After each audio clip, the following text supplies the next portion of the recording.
Welcome, Balls and Brews. Cheers, boys. Cheers. Welcome back, Monday. Cheers, Pod 62. Two beer. It's a solid haze. Is it the first haze?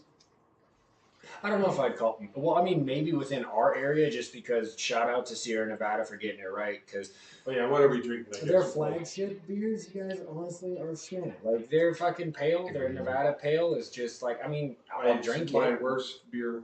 It's like my worst. It's like the beer I will not drink. There you go. I can't stand that drink. This is what I think of when I think about like a hazy IPA. Agreed, because it's super balanced in the fact that up front it's hazy, and on the back end there's that nice little citrusy. Yeah. Like, it's very well balanced. Drinks out of 6-7. They're out of Chico, California. But Reno has kind of like, since Nevada's in the name, maybe that's why, I don't know. Sierra Nevada is the mountain range that, it's on both sides. It connects the two, and it's everywhere. You can flick a nickel and land on it. We have a whole tap house called the Sierra Tap House that does Sierra Nevada beers. So we're basically sponsored in this city by this brewery. So shout out to this one for getting it right, because like I said, take notes. Yeah, because we're gonna come back to you. We're gonna try a third one. We got a melody, a whole 12-pack of different fucking Dust Bowls. So we're trying. So we'll see if we can at least go 1 for 3. So. What else, Money? You've been on the mend, so you haven't been drinking a whole lot. Downey, you been sampled anything new since we last touched base? I've sampled a lot. Right. Whether it was new is a different story. Yeah. Just got some comfort food, we drank after the pod. Right. We did. I had the raspberry red. We had some Fox beers. The raspberry red was very raspberry. I had the apricot blonde. That was very good too. No, so I had those ones. Right. The second one I had was the Hefe. I had the Hefe. It was very Hefe. That's right. It was a very straightforward German Hefeweizen. Yeah. Like it was that German malt. Like no. The wheat was it light? That's what I'm saying. It was more. It was more like banana style Hefeweizen. You know what I'm talking about? It's the true, like, that's a German Hefe. Like, the American Hefes are a little bit lighter traditional. But it was... It still drank nice. It was still a good beer, for sure. I've had it before. Yeah, every beer other than the double that Angelique had, I've had, because I even tasted Chuck's apricot. It was pretty good. It was nice. It was good. I loved how the red had a lot of raspberry in it. I've never had a red that had a lot of fruit flavor to it before. It reminded me, do you remember the Lost Coast raspberry red brown, the raspberry brown that they did? I think I remember seeing that package, but I cannot remember what it tastes like. Oh, I don't know. Well, that's what it referenced to me. So shout out to Lost Coast in Eureka. You make a fucking great beer. We've had you on the pod several times. Maybe I'll track it down and we'll sample it on the pod. I have not. I've seen a lot of. But you remember the pack, because it was the tangerine wheat that they did and the raspberry brown, where they're like flavored beers. I think so. Yeah. So I don't remember if I had it. But to his point, also the Fox, good beer overall. Like I've had, I think, 5 different styles, and all of them have delivered on what they're supposed to. Totally agree. I think I've had only like I said, only the double. Other than that, every other beer has been good. So I've had that. Meaning a double IPA, right? Yeah, double IPA. Yeah. Well, unfortunately, that's just not your alley. It's funny. Hopheads, man, they kind of came and went. They're still around, but even though we're gonna be drinking hop-heavy beers for the rest of the night. Yeah, but we got hazy, so that's different. And shout out to the East Coast for bringing that to prominence, because honestly, it's my favorite version of a hop. Is being used with a balance of other things and not just the premier ingredient. Other than that, here we go. I don't think I drank anything else new. Welcome back to Alcohol Money. We're glad that your back's feeling better. Yep. So, speaking if you didn't drink anything new, did you eat anything new? Any new reports? It was pretty boring for being on the mend. I started drinking like as soon as I could. Yeah. Then I did have a dank little thing earlier, the other beer in this pack. Sure. I did that when I was streaming my Dynasty game. Because I try to crack open the Balls&Brews Dynasty with the beer. I want to say the absolute best feature that I ran across is that in the Dynasty now, Downey, the last player to play can advance the week. You don't have to wait for the commission. Yep. I did not know that. And Trev hit me up and was like, hey, you're last to play. And I was like, okay, so it's about when you can advance it. Like, do I have a way? And then I played this morning before I went to work. And then it was like, advance the week. And I was like, what? Like, yes. Like, wonderful feature, EA. Wonderful feature. That one gets a full fucking 5 stars. So I know that Chucky's 2-2. Trev, what are you? 3-2. Sorry, just one today. 3-2. Thank you. Thank you. Is anybody undefeated? Nah. No, the best. Larry's closest. Yeah, Larry's 4-1. Yeah, correct. I think actually because he's 4-1. He is at Wake. I saw that. I was looking at user stats today just because I was curious. Larry's going to be a fucking force. No, Tucker is 3-2, I believe. Larry, this is a running game, and Larry is good at running the ball. Like it is going to. Yes, it's going to be if he recruits an RB that like it is going to be tough to stop at. Dude. I think if you get his running back, he's averaging over 7 yards a carry. Heisman. He's not on the list yet, though. So it takes you a long time to get on the list. They value team over talent for the first year anyway. Well, that and then also you got to have like crazy stats to get on the list year one, especially when you're on a small team.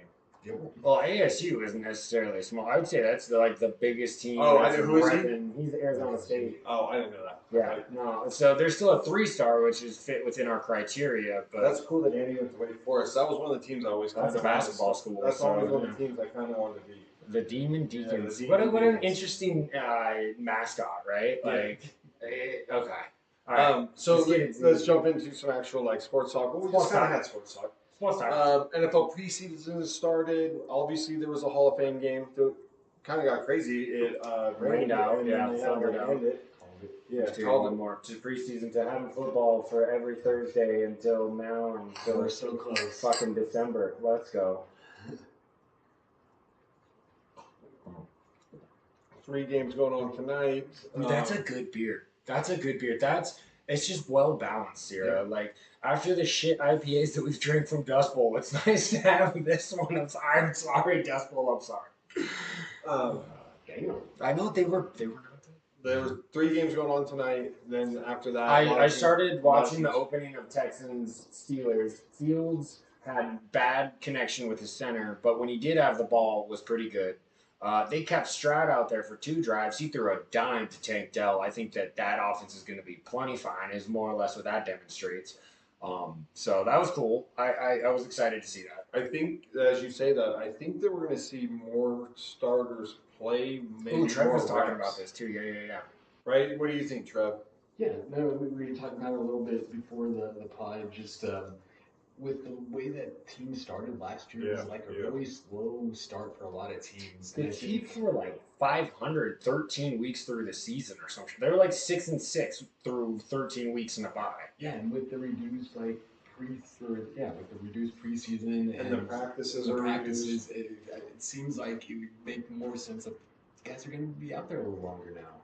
They got to start working some things out. Yeah, I think they need it, especially if you have like a team that needs like going through it. Yeah, or that, and like you have changes, you got new people, you gotta get new people. You gotta get hit. You gotta get used to getting hit, right? Like that's honestly what it is. You can't shock the body. Like when you go from 0 to 100, like the NFL is a violent game. Everybody who signs those contracts understands that. They are giving their bodies on the line for 3 seconds every snap of that ball, and they are the most like. How fast and how those big men are trying to kill you every time, right? But long story short, what I'm trying to say is like it's something that I've lost the point of because I'm kind of high. So carry on, Downey.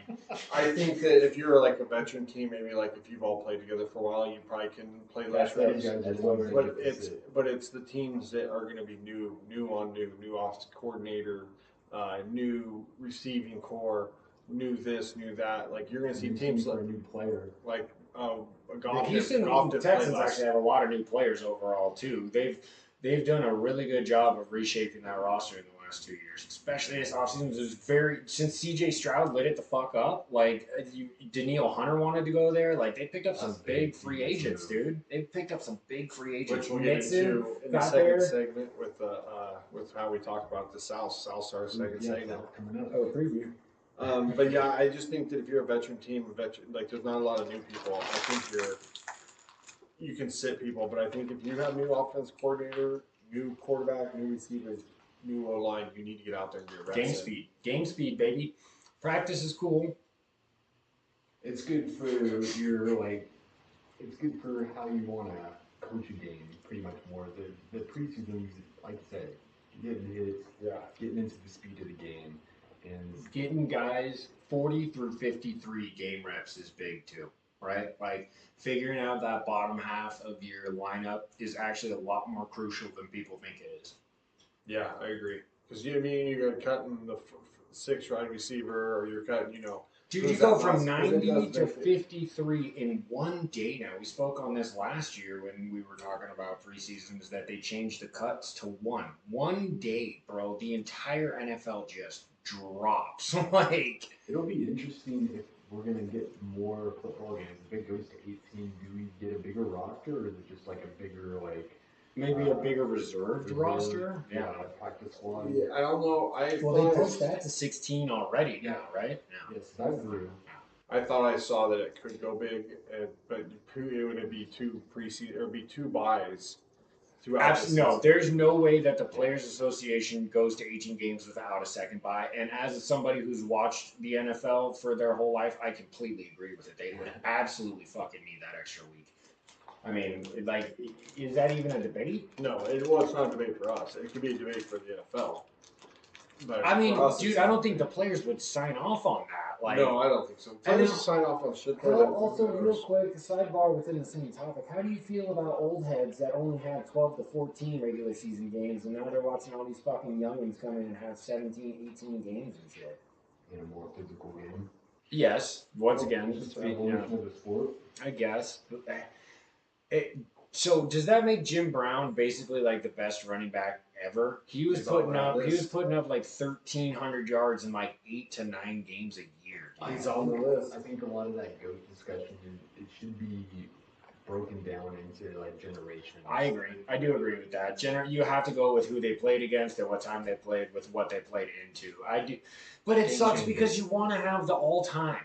You do want to have the all-time debate, but everybody loves a list, right? But it kind of gets to a point where it's opinion, right? And you can't necessarily speak fact to it anymore. You can reference numbers all you want, but in the overall, traditionally GOAT debates outside of certain ones are opinion based.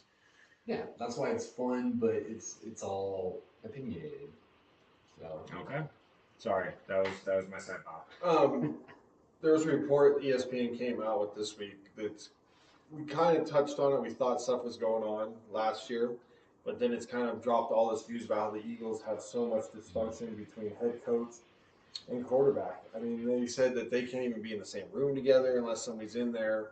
How does that happen between head coach and quarterback? I mean, that just seems like so dysfunction. That like kind of if the Cowboys had a better roster, I'd put the Cowboys in front of the Eagles again. But the Cowboys roster kind of is. And we'll talk about. I think they took they took a few steps back and in a couple of very key directions. Like, and they're still on the hook for all this fucking money that they're not paying. The Cowboys are a really fucking weird franchise when you look at it from that perspective. Sure. But it is super unfortunate for both Sirianni and Hurts if that is the case that's happening in Philly. And if we're hearing it in the public, that pretty much means it's true. Shit like that stays very, very team connected until it really boils over. Exactly. So going to Zach's, ending point of last year and how they absolutely shit the bed, it doesn't sound like 2024/25 is off to a good start so far. Winning here is all, though. All you gotta do is win. I mean, you ain't wrong there, Trev. You ain't wrong there. That is the ultimate healing potion. We're 10-0. Say they go, I don't know, 10-7, and they just squeak in the playoffs because the Cowboys go 9-6, right? So they're like 6 or 7, they're the 6th or 7th seed kind of thing. Right. So you're low end. No, you're 4 seed because you won your division. Oh, you're saying they still finished in front of the Cowboys? Right. They just Cowboys, my bad. So you're just barely sliding. All right, so you get the one home game. Yeah, your division isn't that. You dump that game. Is it Sirianni or Hurts? You keep it Hurts because he's $200 million man. Absolutely. That's contractually you have to. Like that's, and it feels like Sirianni's got to have a lower number in the loss total for 13-4 to dodge that hot seat. I think it's that, and I think he's got to at least win at least 1 or 2 games. What a fucking crazy world we live in, because we're talking about a guy who go 11-6 and get fired. Hey, the Eagles won the Super Bowl and then fired their coach. Yeah. You lose the locker room, dude. That team's gone. And if there's reports coming about that you don't have a quarterback, got a following year. Okay, yeah, I was gonna say they didn't fire him. But after 1 year, but it was because the quarterback. Because Wentz was turned into a fucking pumpkin real quick. Yeah, came down to that roster move for sure. So it was Wentz over Peterson. It gets Hurts.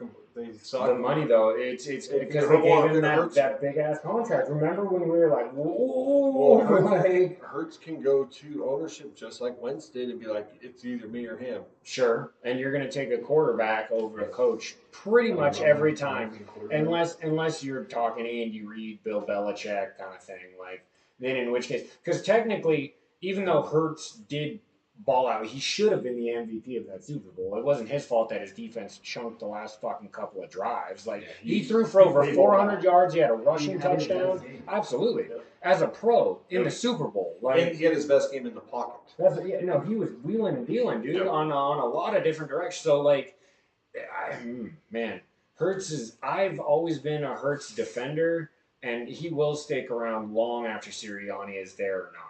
I believe that. Yeah, I think this is a year where he not just win the division keeps him safe. I think because Sirianni's not Reid. Right. Well, and I think he's on hot ground. Hot ground. Hot fire. Also, what do you guys think about all these fights in preseason, like games against one another? Here's the craziest and then thing. You get like this crazy. Hold on, you get this crazy ass Seahawk team over here. They get like 6 fights in one day. It's a Seahawk world. You're just living in it. Metcalf's taking off other people's helmets and hitting people. The Lions and Giants have like at least that one's against other teams. Yes. The craziest thing is that was us on us. Like, and DK, he's so man, it's harder and harder to defend his actions when you say, I want to be this good guy, I want to be a leader, I want to be a role model, and then you take another dude's helmet off and swing it at him. You want that passion, you want that pride. But to an extent, you gotta understand. Emotional control is also a huge value in any sport. You have to be able to stay even keel, especially at a fucking practice, my dude. If there's a common sense that we can call back to with that fucking project, it is right fucking here, DK. Don't give me all of this, I'm a teammate guy and I want to be a leader, and then you go out and start swinging helmets. Like, I'm not going to take it easy on you, bro. Like, that's trash. That is bad behavior. No excuse. I don't care what he said. You could have legitimately put that dude in the hospital. DK Metcalf is a fucking beast, bro. Could you imagine the strength that helmet came at that dude? Oh, my Lord. Unexcusable. And to the getting it chippy with another team, that one makes a little bit more sense, right? Because you don't see that person every day, and it's a little bit more competitive in the I want our team to beat your team thing. Sure. When it's tribal, it means a little bit more. Sorry, I got off on that one.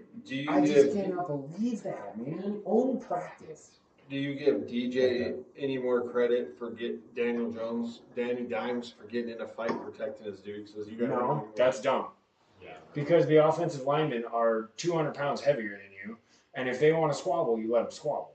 I'm not getting in the middle of that. No how. Somebody hit his offensive lineman. He went after them. He was standing up for his guys. You don't. I think it's kind of cool.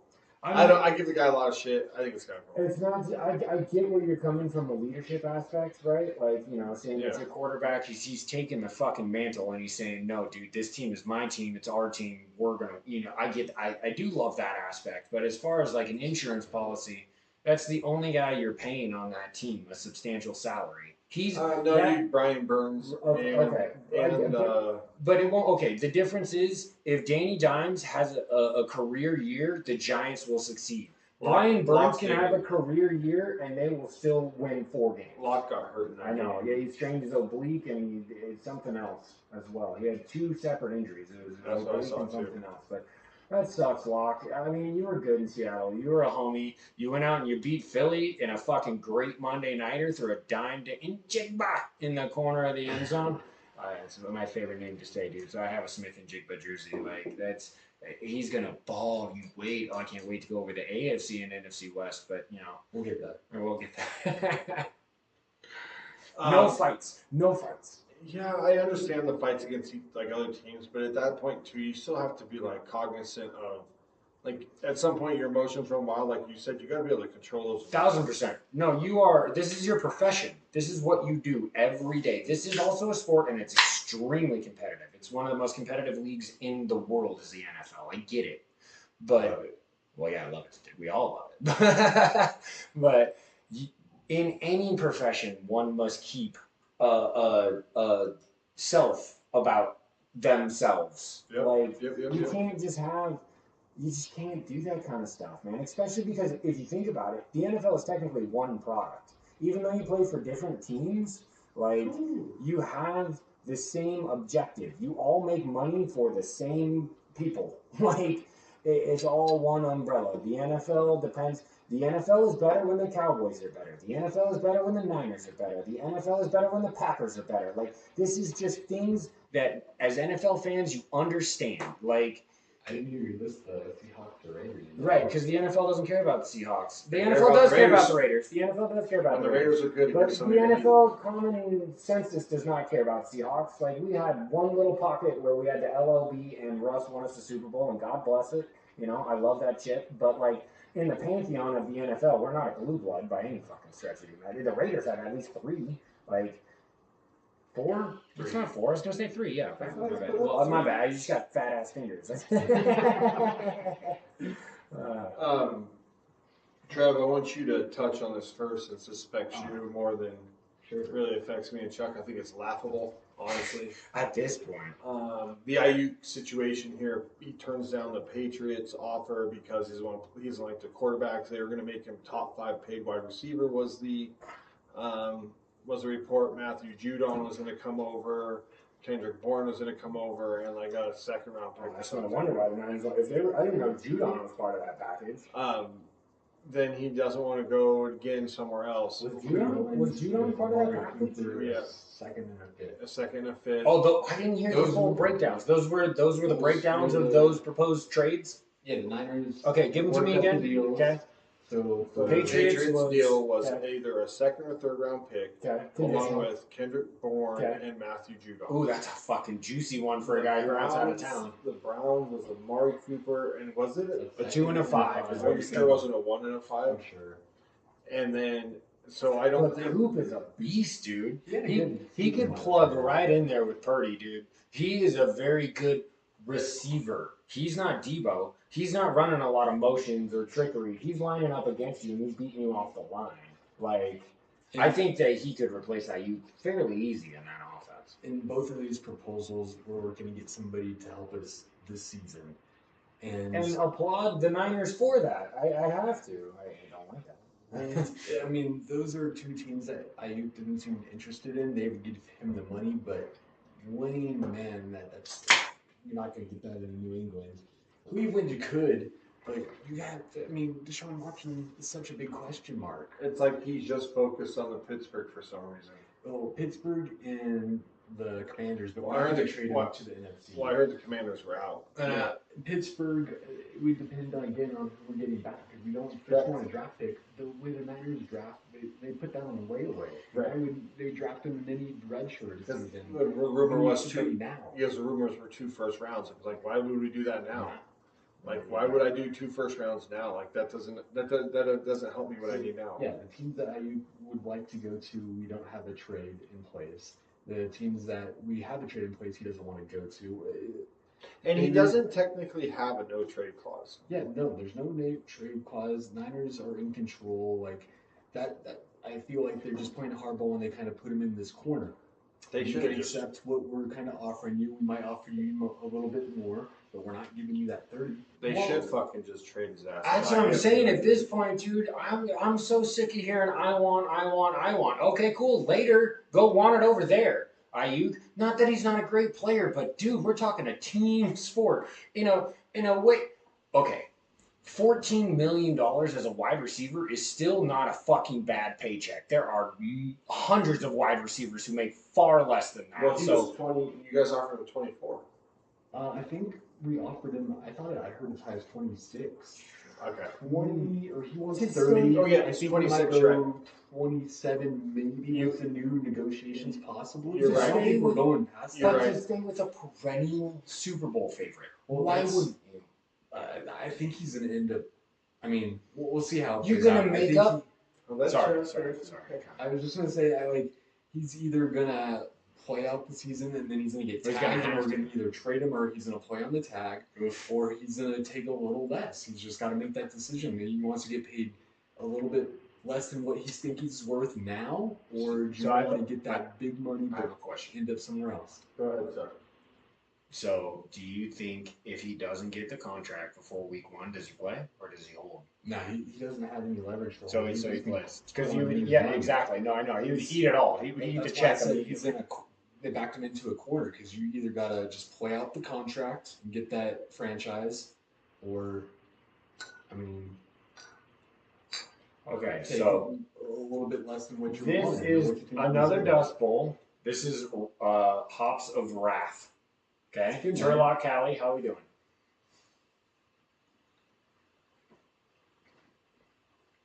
Another 6-6er. That kind of tastes like sagebrush, bro. That tastes what is in that?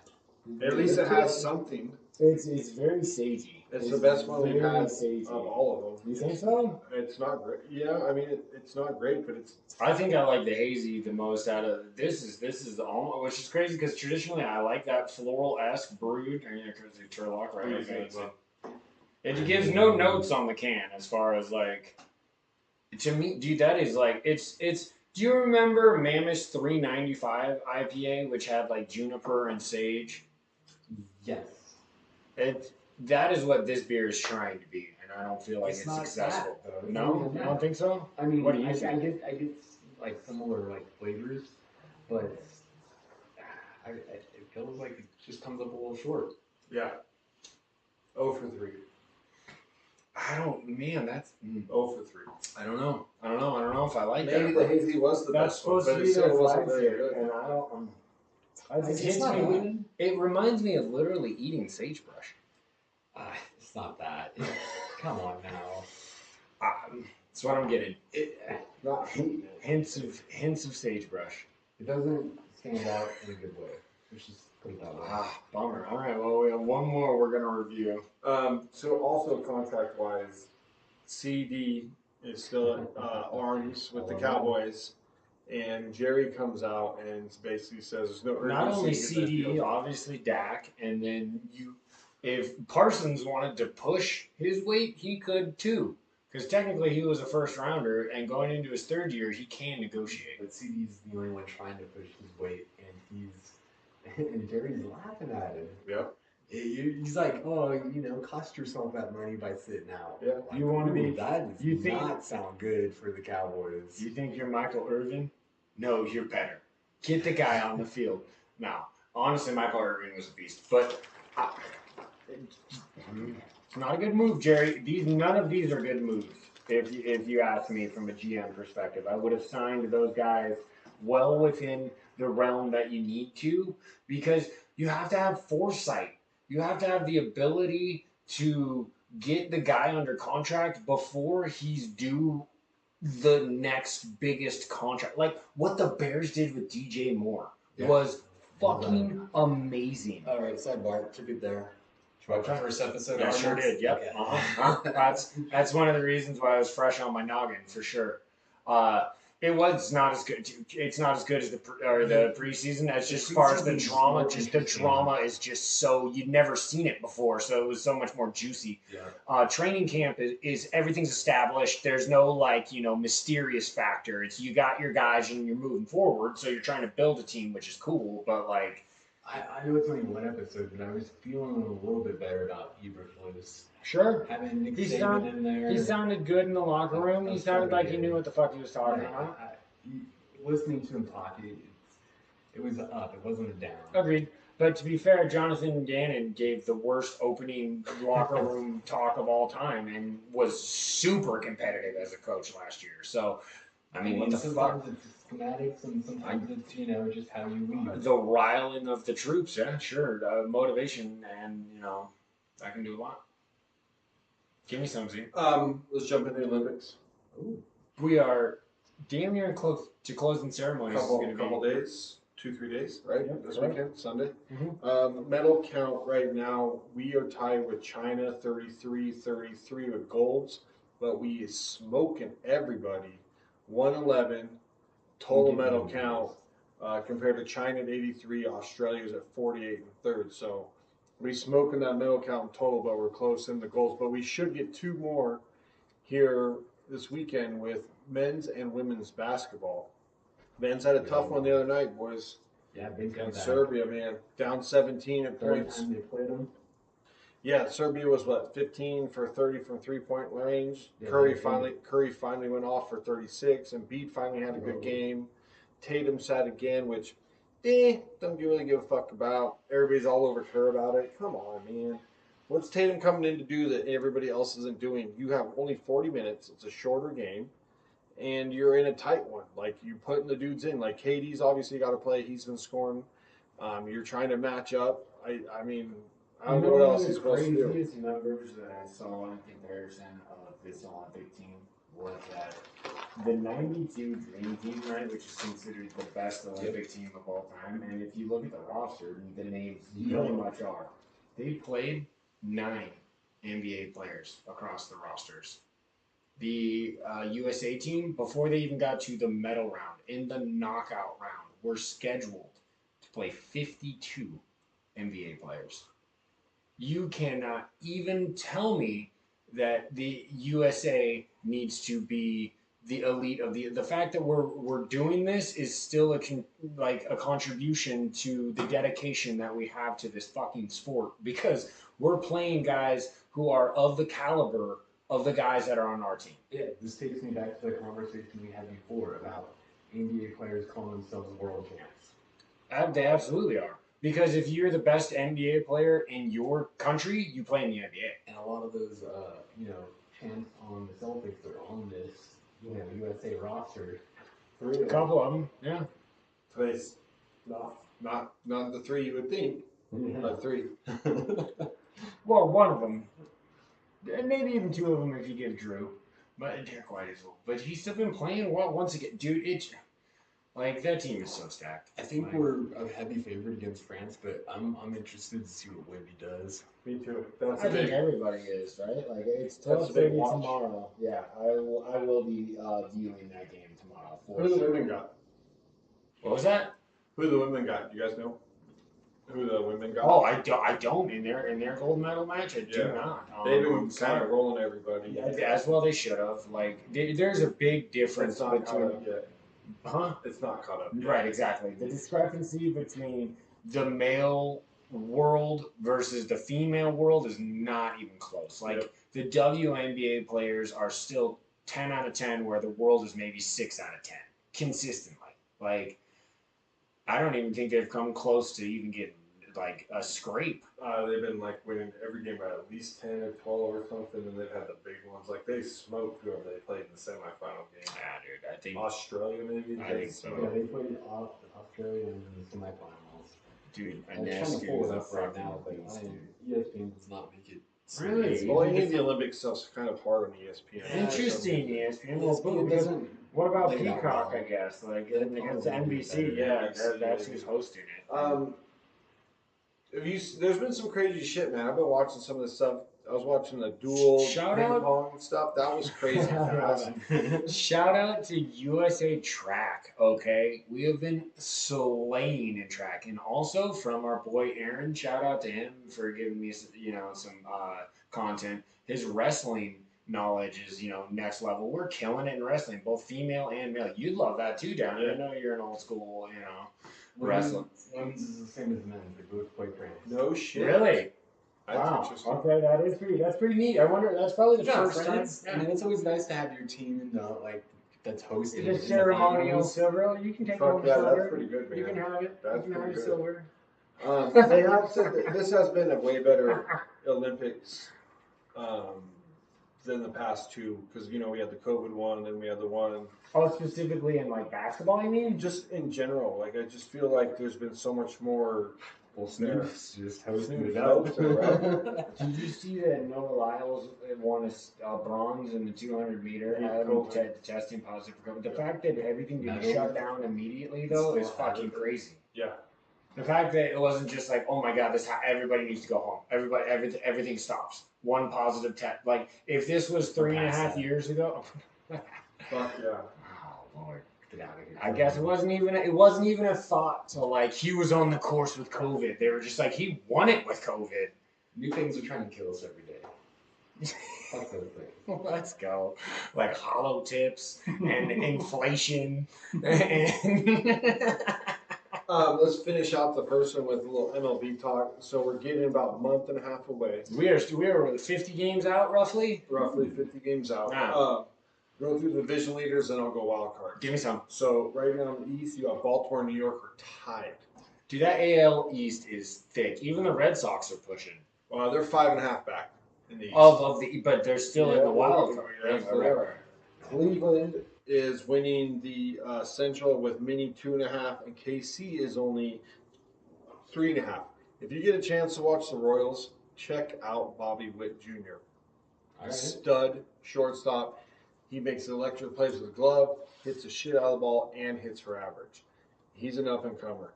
Then you got the West. Ready, Charlie? Yeah, give it to me. Houston and Seattle are tied at this point in time. But when we go to the wild card, I'm not even. No, the AL West is only getting one rep this year. You got to win the division. Like Chuck just said, Seattle right now is 4 back. Yeah.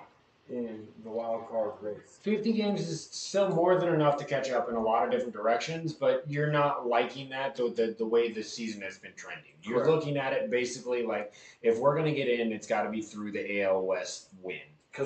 It's possible. Because right now they got the Yankees as the top card because the Orioles must have the tiebreaker. So Yankees are 1. They're up +4 on whoever. Minnesota is number 2.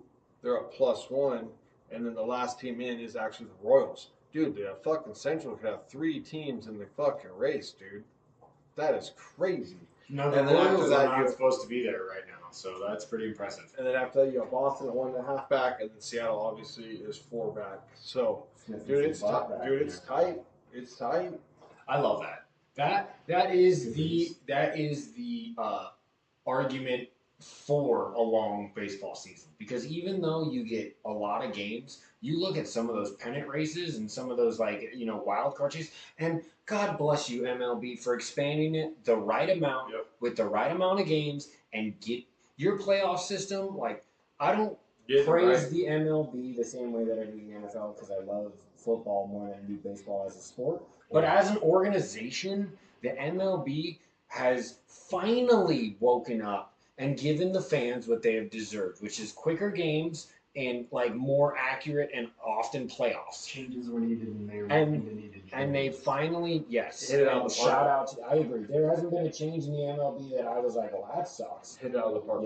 Yeah, which is also a baseball reference. You don't have to have MVPs or Cy Young leaders. MVPs right now in the National League is basically Kendall Marte from the Diamondbacks and Shohei Ohtani with the Dodgers. They've both been lined up. Phillies are starting to struggle. They're more team-wise. Brewers don't have a dude that's just outstanding. Brewers are more team as well. Right, because that's the thing. That's why baseball is legit too. Is like, although because Trout is hurt. Trout is done for the end of the year. I don't know. That's just bunk when you're talking about a generational talent who like a guy who spent 5 or 6 years with Shohei and they didn't get to the playoffs. AL MVP, you're looking at Judge, probably. Yeah, for sure. One of the Orioles, probably Gunnar. If an Oriole win, it'd be Gunnar, the shortstop. But dude, we got a ton. This is like that like Jeter, A-Rod kind of era. I'm not saying they're gonna end up like them, but you got dudes like Ellie De La Cruz. You got Bobby Witt Jr. You got dudes like who was I just? Well, he's got Acuna, who's on the mend, but he's. But I'm talking just shortstops. Like just shortstops right now. Gunnar Henderson with. The Orioles has been balling for sure. You get all these shortstops right now that are just Ellie De La Cruz. You got 3 electric fucking shortstops. Cy Young's Trev, no, not yet. I haven't dug into their stuff, but you got there's always sneaky dudes. Always sneaky dudes in there. It is because some dude could just have some random, year. Brent Rooker for the A's should be. There is also that in the MLB, right? You get the one and doners a lot in the MLB sometimes, especially at pitcher. It's why it's giving a guy a contract after 1 good year at pitching is kind of dangerous sometimes. I think Corbin Burns has got to be killing it. He's got to be killing it. Well, yeah. It's not to say that there aren't guys within the, Here's a stat for you about pitchers. Let's go. Not just, it's more about one pitcher. Blake Snell threw his first complete game in his no-hitter. You know how long he's been pitching? He's a Cy Young winner. He's never thrown another complete game. Well, I mean, if it's because that's not how the MLB plays anymore. Which is crazy. We would see guys have 5 in a season. Complete game? Here's the sidebar. Nolan Ryan. That's what I was about to say. Look at Nolan Ryan's stats. Are his usage rate insane? He threw hundreds of pitches at multiple starts. He had the most no-nos in history at 7, right? Was it 7? I think it's 7. I want to say it's, and he threw like 200 pitches in those games. His arm is strong. He threw his final no-no in his 40s. He was 41 when he threw his last no-no. You will never see that again. No. Never. So getting to the NL, Phillies up 8 games on guess who? In the NL? No. You're just talking East? Yep. Yeah, it would be the Rays. No? They're up 8 games on the Mets. The Braves the Mets be surging, to be fair, because they were Braves are so injury-ridden right now. Pitching and Acuna's out and Albies. The Braves know this is a dead year. This is a dead year. Felt like that as soon as it happened. Yeah. In the Central, the fucking Brew Crew just hammering away. 7 up on the Cardinals, dude. But those are 2 blue bloods. Most of the Cardinals Brewers are like Brewers don't have that huge payroll. Brewers are fucking. So what? Moneyball? They do it great. Look at your chest. Yeah, but we don't do it great. Not no mo. LA Dodgers. Wow. Dodgers win the West. Up 2.5 on the surging Padres and up 3.5. Can we put them on the shit list? Can we put the Dodgers on the shit list? Right? Yeah. Can we do that? We can do that, right? All 3 of us agree with that. Well, of course. Giants 8 back. So wild card wise in the NL, we are looking at San Diego's up 2.5, followed by Arizona at 1.5, and the Mets right now are the last. So the NL West are thick, then, is what you're telling me. Those are 2 NL West at the top of the wild cards. Yeah, with the Mets taking the 3rd right now. And how far back is San Francisco then in the wild card? Braves 0.5, Seattle 2.5. Not Seattle. St. Louis, and then San Francisco's 3. So you're talking a tight race at the top of the NL too, baby. And here we go at Pittsburgh's 4.5. So Pittsburgh's what you're out. That's still not too far out. There is still a shot for them with 50 games left. That's if there's 12 games left in your 4.5 back, you're really not liking your odds. But 50 is still you can go into that fucking locker room and say, look, you guys, fucking pull it together. Here we go. All right, so we're going to finish this here beer, right? And then we're gonna come back with some. He's coming back with a new one. Are we coming back with a new Yeah, one? I'm gonna finish this. I'm gonna finish this real quick. AFC and NFC South, and we talked a little off pod. We disagreed a little bit. This one's gonna be a little shaky. Drama. I gotta drink this shit beer. Dust Bowl, do better. Assisted. Don't. Welcome back, boys. Cheers. Ganja. Gross. Good job. Cheers. Okay.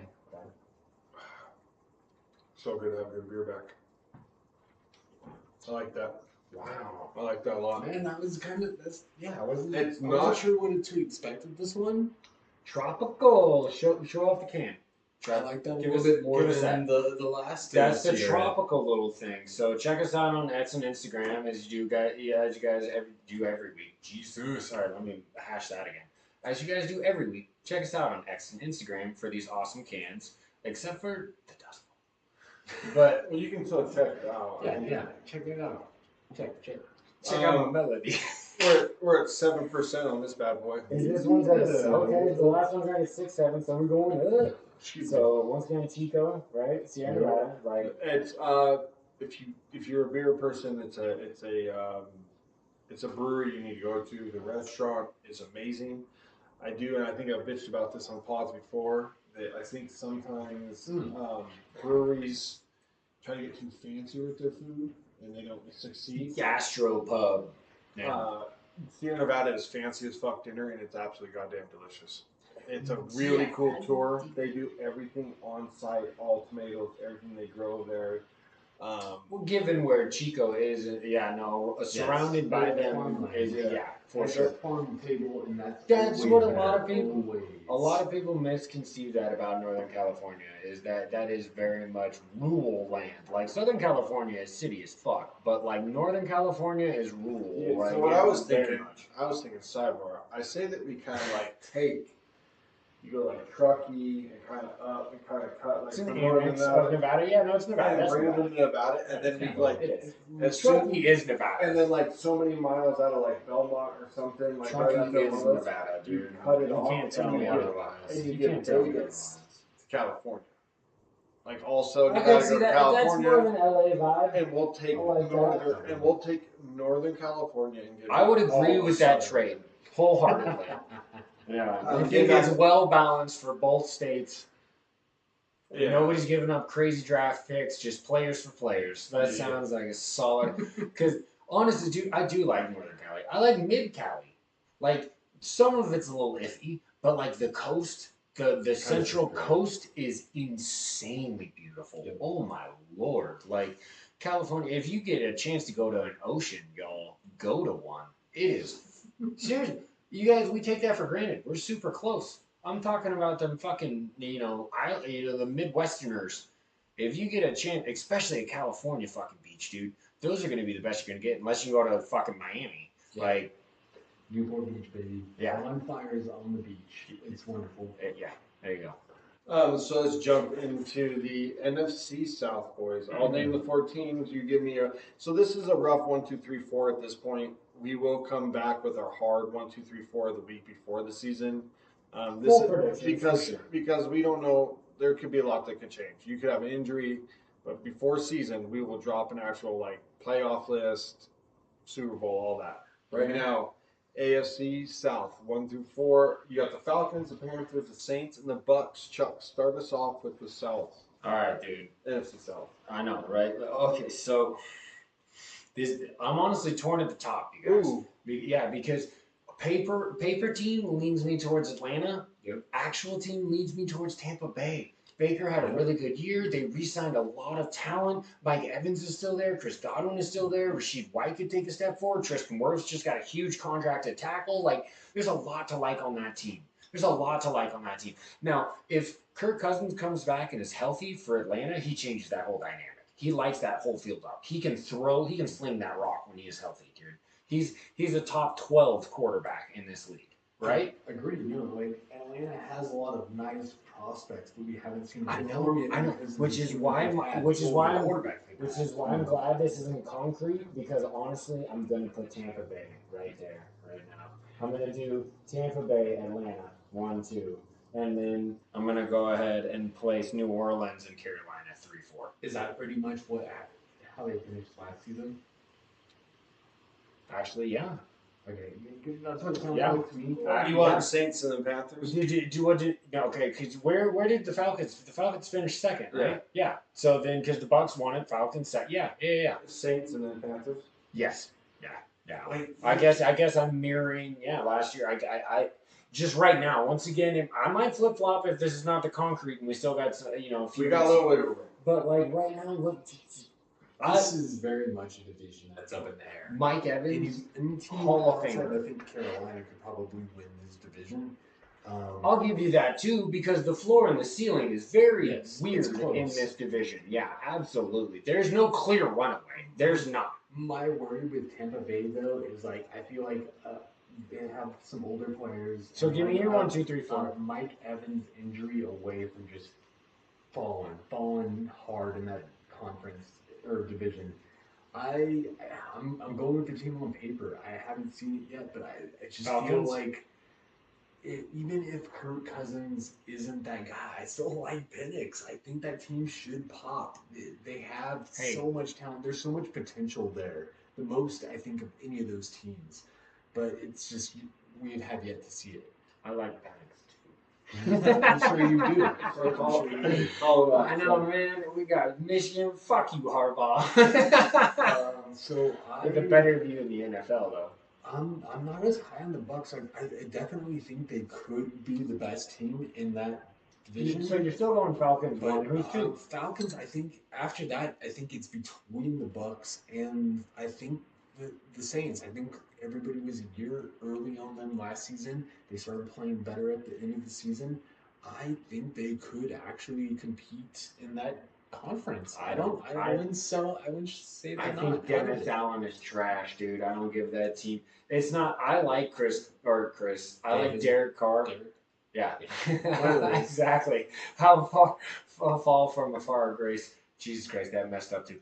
Derek Carr in a New Orleans Saints jersey has not impressed me yet. And I don't like Dennis Allen as a coach in the slightest. But he can still sling.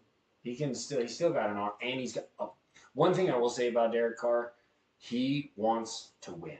He goes out there and puts his body on the line, and I can appreciate that. At the skill positions, the question is the offensive line. Sure. Better, and they added to it. Does it work out? So your Bucks, the New Orleans, or your New Orleans Bucks? Oops, sorry about that. I think they're neck and neck. I think it's like a 1-game difference in their win-loss total. I really do. I'm gonna go New Orleans because I really think like that team is really dependent on Mike Evans, and I think that just with his age and how much they use him, there's a chance that he misses a couple games. So Trev, I'm fully with you on Atlanta. I think they end up having like this crazy 10, 11, 12. I think they're easily over 10. I think you're pushing an 11, 12 win season with them this year. That sounds about right. I am going to go Bucks at number 2. My one worry with them is that offensive coordinator from last year is gone. Yes, that's my other. And he's the dude. And he's the dude that was at Seattle with Gino and Gino had a good year. Panthers. So that's my worry with the Bucks. That is my one worry. That's a fair assessment because you were heavily leaning into the idea that the Eagles were going to fail because they lost their coordinators. More so, that's why they get head coaching jobs. I mean, some teams are exempt. Well, you got play callers. Yeah. It's who's calling the plays. That's what I'm saying. I'm sorry. The canal is. I get that, but I'm just like. So I do think New Orleans could be tough. I think that's all dependent, like Trev said earlier, on the offensive line for them. The offensive line was awful last year. They didn't run block good. They didn't pass block good. They didn't block we did nothing good. So I think that's where where their weakness or strength could be. He put him at 2. Where you got him? I said him at 3, but barely missing the Bucks, and then I got Carolina at 4, but growing. So we're all Carolina is better, but they're still bottom of the division. Okay, so it's still bottom of the NFL. Yeah. Like to well, be fair. let's dive in. Everybody click on the Falcons. Let's do Falcons first, since 2 of 3 had Falcons that won. Yeah, no, it's not that I like that team. I like that team. I just I like their coach too. That's who got hurt. That's who got hurt. Oh yeah, they wide receiver, right? Rondale Moore. Rondale Moore. They got Yeah, him, and then he got from hurt the for the Cardinals. season. That's With his knee out. That's right. So quarterback wise, we know. But to be fair, that we're honestly when we're thinking about the skill positions of that team, we didn't even think of him. Well, he could have played He could have been. role in that slot. He could have been a really, really good number 2 to Drake London, if not like a key number 1B, or like where that slot guy sometimes is. He would have been. Antonio Brown had his best years as a slot receiver, where he shut the fuck up and caught the ball and just ran all over the place. Like, so it's not to say that inside guy can't be as valuable as that outside guy. Sure. Like, sometimes he's more valuable depending on the quarterback. So quarterback wise, we know Kirk Cousins starter, Michael Penix backing up. Yeah, it has Running to be. back wise, they're legit with Bijan and Tyler Algier. Wide receiver, you have Drake London, Daryl Mooney, and you have Ray Cloud III. Well, yeah, because unfortunately you just lost out on Rondo. So, and then after that you have. And those are all still guys who have done decent things in the NFL. More role players though. And then after that, there's really not much behind any of those guys. Left tackle, Kyle Pitts, your tight end, so that's who you're hoping has a big year as well. Yes, you're really hoping Pitts breaks out, London breaks out. London could be really good. Yes. Well, they both sidebar on Pitts, though. At least we know London can be good. I expect him to be good. Pitts is the biggest question. Right. Okay. Yes. Exactly. Expectation versus Pitts is a true question mark. Even in the year that he got over 1,000 yards, it was still questionable. He also only had 1 touchdown that season. Again, he's one of those that falls into that category of high potential, high upside, but just hasn't put it together. It took him 3 years to score a touchdown in the United States. I mean, part of that's the play calling, part of that's the quarterback. So that's why the jury's still out. The quarterback has been rough in Atlanta since Matty Ice left.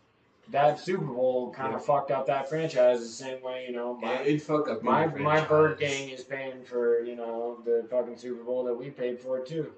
It's what I guess I was gonna say. What's mildly impressive is that the Niners are still considered to be Super Bowl favorites going into this season. They are. Continued down. So one of the best offensive lines in the league, Jake Matthews, Matthew Bergenson, Drew Dahl, Chris Linderson, and Caleb McRae. Easily a top 5 offensive line, and they get rated like that. So now you get the quarterback right. This team offensively should be explosive. Yeah, again, I mean, they're a paid team, but that offensive line with having a quarterback just makes me think they should succeed. Yes. So the backside of this defense is the strongest side. I'll go through that first. You have AJ Terrell on one side, you have Mike Hughes on the other, and then you have Bates up the middle along with Richie Grant, and then D. Alford on the outside, or is your nickel. Your linebackers in front 7 are less than impressive. That's where it starts to become. Well, this is where Raheem Morris has got to show his worth. Correct. Defense is his side of the ball. That defense, even though maybe they don't have all the names, there's got to be improvement there. Otherwise, you're not going to win that division. Because you don't have very many names. You got Grady Jarrett, Zach Harrison, Alonzo Carter. Ruka Rocco is what they drafted this year. So your defensive line and linebackers are mid, if not, so that's where you got to improve. That's easily the weakest spot on this team. Yeah, the back end good. Raheem Morris should shine on the front 7. Well, that's where it needs the grit needs to show. Where if he comes in and they can be 12 to 15 in that department, then you're gonna give him fucking credit because you're gonna look at those names and be like, dude, they're above average with a bunch of nobody. Grady Jarrett, unfortunately, at one point, an amazing football. It's still a great football player, but certainly past his prime. The biggest question of the draft was why they took an offensive quarterback rather than a defensive lineman. Rather than an offensive, or rather than a defensive quarterback. A defensive anything. right? Yes. Let's put it simply. It's not that I don't love Penix. It's not that I don't want to see him succeed. It's not that I don't think that the Falcons have some sort of chemistry going on. It's crazy that Cousins is going to a team who's doing him exactly like the reason why he left Minnesota. He didn't even know. I also see this as like, it seems familiar to last season when Carr went to the Saints. We all thought the Saints were going to win the division. Now we have Cousins going to the Falcons. A lot of people had the Falcons as a I favorite think to the win the Falcons' division. offensive weapons are better what the Saints' Yes, offensive weapons are. true. And the line we They knows should better. be. The line we knows better. We just thought the Saints' line was going to be better, and it was horrendous. It hurt bad. Horrendous. I mean, it's one of the worst in the league. It was. No, it was like 30, I think, or 30. It was bad. And then, to be fair, Carr holds on to the ball way too long. That is also a fault of D. Carr later in his career. Let's jump into the Bucks. Obviously, starting quarterback, you got Baker Mayfield. Running back, my guy Rashad White. Bucky Irving, the guy that drafted out of Oregon. And then Chase Edmonds is there, but he's always hurt. I forgot Bucky Irving got drafted to the Bucks. He's a shifty little fucker, dude. I watched a lot of games where I watched a lot of Oregon Pac-12, Washington. Like, yeah, he's a good player. Like, he could be that Rashid. He is kind of a Rashid White. They kind of mimic each other. So it could be like 1A, 1B, where it's like they both do both. Yeah, and Chase Edmonds, your third down back. If he stays healthy, But once again, you just said, but it's hurt all that he has been. he's questionable right now. Yeah, right. Already. But Already. This is your strength.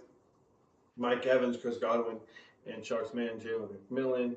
Backing up, you have Sterling Shepard. Drafted McMillan. That is a sneaky good pick, you guys. Especially at a third. That's what he did in Washington. And you got Sterling Shepard backing up, who's had he's been solid. He's made some good plays in the NFL. Sterling Shepard has been a good wide receiver when he's out. It's the availability with him. And then it's Trey Palmer. And then tight end, Cade Ottman, kind of had a coming out party last year. I'll tell you that. He played pretty well. He was drafted high. He had high expectations, kind of faltered his rookie year, but he looked much better last year. And then you get a good, nice offense. Tristan Wirfs, one of the best left tackles in the game. He's got that money. Ben Bredesen, Robert Hainsey, Cody Mouch, who they just drafted. Mouch is he played fairly well for a rookie last year. And then Luke Godecki. So their offensive line is okay. I mean, it's better. It's upward, but it's not like it's a top 10 offensive line. So that's where you got to protect Baker. He's not running around. Baker's sneakily elusive. He's not like. I know, but he's not Lamar. Nobody's Lamar. But with him being short, he does better when there's no pressure. He needs lanes. Lanes, for sure. But he had a good year last year, and the team didn't change. They got better. This Bucks team, even though they lost a couple of veterans, and they lost Carlton Davis, but he didn't have a great year last year, anyways. No. This team. Well, they lost a linebacker. But I think we've spoken more to. I like the running back room. I like the wide receiver room, and I think the O-line got better. So that could be a recipe. They already made the playoffs in that division last year. To me, I think that could lean towards a step forward. Now, Atlanta is also. They could be really good. I could eat a fucking pound of sand on that one. Like, they could be really good. Defensive wise, they've got Clay Akansi. Starting at the DN position. He was kind of underwhelming year one, right? Vita Vea, right up the middle, who's been a stud for years, but like Chuck said, or Trev said, getting older. Backing him up, you got William Golston, though. He was a high draft pick, I thought, at one point. Logan Hall's the other DN, and then you got, because they run the 3-4, then you got linebacker-wise, KJ Britson, young, right? Isn't he young? And then you got Levante David, who's been there, but they did lose what's his name? We just saw him. Shaq Barrett, and then they also lost which he was out. No, they lost that other linebacker too. Who's their other White? They lost him the year before though. No, he was still on the team last year. Was he? Yep. So they got a bunch of new linebackers. It happens to me too. I literally am going to be starting a whole new linebacking crew in Seattle, so apparently it happens. They got Jamal Dean on one side, Zion McCollum, who's young, on one side. They got Antonio Winfield Jr., who's been one of the best safeties since They just paid him. They locked him up. They did. And I don't think that's a bad move. No, it's a great move. And Jordan Whitehead, he's a strong safety. He's also a baller. So yeah, I like that back end. That back end's relatively promising. I think their linebacking core is where It's rough. Is where it's going to be in trouble because you've been losing veterans. So not a bad roster though. I mean, it's still. We'll see what happens. Interesting. Well, let's be. No, to the same. How does it? Okay, yeah, let's do that. Derek Carr starting. At this point, they have Hayner at 2, but I think everything you read is Rather's probably taking over He's 2. been wheeling and dealing from what I've heard too. Like once again, social media doesn't necessarily mean a whole lot. This running back room should be impressive. Alvin Kamara, Jamal Williams, and Kendry Miller he's a rookie. He's explosive. I think it's TCU. Was he TCU, Trev?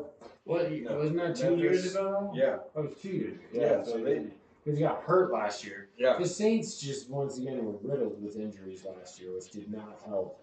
Like that offensive line was just so porous. You had them in the Super Bowl, Downey. With how bad the rest of that division we thought was going to be, it should have been a walkthrough, and it wasn't. Right. But I don't disagree with that. Yeah, because Atlanta was uncertain because they didn't have Kirk Cousins going into the season. They had Desmond Ridder and Taylor Heineke. Yep. Wide receiver room is pretty nice. Chris Olave, Rashid Shaheed, who's super fast, and AJ Perry out of Wake Forest. Backing up, you get Cedric Wilson Jr., your Niner. Yep. Also, as McQuad's St. Brown and Bud Means, and then tight end wise, Juwan Johnson, who's been playing pretty well, and Taysom Hill and Austin Monroe. So, wide receiver side pass catchers are not bad on that team. And they all have familiarity with Carr. That's a returning. Most of those are return. All of that's returning, right? Like most of that. Yep. Most of that is so okay. So other than Cedric Wilson Jr. Okay, that's true. Yeah. Okay, but if you're talking 90% of your game breakers are returning to deal with the same quarter, you just gotta keep them upright. That line was terrible. Well, it's all about the next group. Talise Fayuga, left tackle out of Oregon State this year. Good draft. Good draft. They needed to do that. We did applaud that draft. Lucas Patrick, Eric McCoy, Cesar Ruiz, who has been playing pretty good, but I think he was hurt all last year, and Trevor Payne's been so up and down at right tackle. He is a roller coaster. Yeah. When he's good, he's real good, but when he's bad, it just doesn't make any fucking sense. If those 5 dudes stand up and can even get close to top 10 offensive line, this team should be really good. If Carr only takes like 20 to 30 sacks this year, they'll win 10 to 11 games. Well, they got to block for the running game because then you're just sitting on it. You got to get the running game going. That's the main thing. And the new offensive coordinator on the team is all about the running game. I think he should be second fiddle to Jamal Williams. I think Kamara is more of a pass catcher now. I think his legs are toast. Ooh. He does have a lot of usage. I won't disagree with that. I'm not huge on him anymore. Okay. I think he would benefit from a bigger split with the halfbacks. He has statistically always done the best of his career as a 2-back. Yep. Because when he had his best years, Ingram was technically the 1, and he was the 2-back. And then he did come in and he had like 1 good year as a 1-back where he was just bonkers. And then other than that, it's been like, schmeh. Yeah. I mean, he did score, was it 6 TDs on Thanksgiving or Christmas? It was one holiday. Yeah, Kamara had 6 TDs on Thanksgiving, or was it Christmas? It was one of the two. Let's jump to the Panthers. Bryce Young starter, Andy Dalton backup. Running back room, Chuba Hubbard, Jonathan Brooks is listed out right now. Right, he's got another month to go, is what I've read. You still got Miles Sanders. They still have him? Okay, all right. Well, I mean, running back room could be pretty good. Especially if you're going to be splitting a lot of touches there. But right. And the reason why that running back room was bad, everything was bad because that offensive line was bad. Because receiver-wise, you got Deontay Johnson in that trade. Right now they have backing him up Xavier Legette, the kid out of South Carolina. He was a first rounder. They moved in the first round to snag that. Adam Thielen and Terrence Marshall. He had 1,100 yards last year, and Terrence Marshall is freaky athletic. But he hasn't done anything. They need to get him the ball. I know. They need to get him the ball. That guy. He's listed back up behind Thielen. And then you've got the third starter, Jonathan Mingo. And golly, I like those names. I'm sorry, I know there's a lot of hype about some of those, but like Terrence Marshall Jr., maybe I'm Pete Carrollin on this, where I like the big body wide receiver. Okay, I won't disagree with that because he has done boo boo, but I'm still high on him. Offensive line, they tried to improve that in free agency. There wasn't a whole lot of draft there. Right, because they have Not where they got it yet. They have a Meku who they drafted a couple years ago, left tackle. Damian Lewis, Austin Corbett is the Nevada kid who was on the Browns and was on the Rams. I think he won the Super Bowl. Damian Lewis is a good guard. Robert, that was a sign that they Robert just Hunt was a huge signing from the Dolphins, right? Okay. And then you got Taylor Morton at right tackle. So your offense line in the middle, if Meku can play anywhere good like he's supposed to be, they should be pretty solid. Right tackle is Taylor Morton. So, maybe so there. I don't really know much about him, but it's all whether or not if Equanu. Amike Equanu? Is that how you? Yeah. Yeah. If it's all about Equanu can excel left tackle. I think up the middle you're actually kind of strong. I mean, I think it's going to come down to Bryce Young. Though, does he get better, or is he what he is? We got Dave Canales. That should be. I was lobbying for Damian Lewis. Why do you think he went to the Panthers? Because under the best year that Damian Lewis had, Canales was the QB coach, and now he's the head coach, and he's going to fit that scheme. Like, I wanted to pay Damian Lewis. He was the only decent interior lineman we had drafted in the fucking last decade since we traded Max Unger. We have been reaching for guards, and we turned defensive tackles into offensive tackles, and then we brought back a tight end in George Fant to play our right tackle today. Like, not today, but this season. Like, golly, man. How long do you think before Xavier even takes over Thielen's spot? I think Xavier. Well, he's going to get on the field, right? He's going to get on the field. He's going to be in the first. He's going to be top 3. He's going to be 1, 2, or 3, right? Defensively, Ashawn Robinson, because they run a 3-4, is at the left. Shy Turtle at the middle. Derek Brown's a stud at right defensive end. Linebacker-wise, Shaq Thompson, DJ Wooham, Joey Jewell, and Clowney, he's kind of like, is he over the top? Yeah, he's been passed. Backside, left side, you got Dane Jackson. Right side, you got J.C. Horns, who played really well. Oh, yeah. So he's never healthy. Jordan Fuller's your strong safety. And Xavier that's a good signing. That's a good signing from the Bears. I like that one. And then Troy Hill is your nickel. So defensively, you do have Derek Brown up front, Shaq in the middle, and you do have a JC and Jordan on the backside. So your defense could be, or has the potential to at least be something. They're not awful levels. Yeah. That is nice, but I still don't know if I buy into any of that down in Carolina. I mean, again, it's all about Canales and Young. Yeah. What it's about. How does Young play this season? That's going to be so huge for Carolina. And what steps they take going forward? 100%, Trev. All right, let's jump into sets. AFC South. AFC South. All right, dude, that fucking division is gonna be really hard. Trev, since Chuck started last time, give me your AFC South first. I think CJ Stroud was one of my top quarterbacks when we put out our list, and I think that's gonna put the Texans in the quarterback league. And yes, they're my team for the top of that division. 2, 3, and 4.